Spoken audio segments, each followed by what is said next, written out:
అనేది లేదు.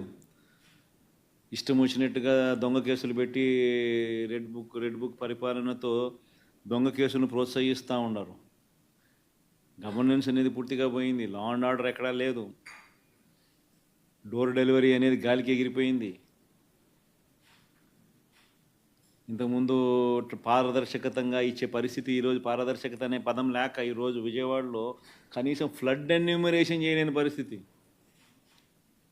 ఇన్ని ఇళ్ళు మునిగినాయి, ఈ మునిగిపోయిన ప్రతి ఇంటికి ఇంత సహాయం చేయాలనుకుంటే కనీసం ఆ ఇళ్ళకు కూడా సహాయం చేయలేని పరిస్థితి. ఇప్పుడు కలెక్టర్ల దగ్గర చుట్టుముడుతున్నారు ప్రజలు. అంటే ఒక ట్రాన్స్పరెన్సీ లేదు, ఒక పారదర్శకత లేదు.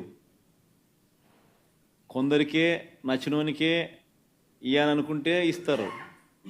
ఇవన్నీ స్టార్ట్ అయిపోయినాయి. 4 నెలలకే ప్రభుత్వం మీద వ్యతిరేకత అన్నది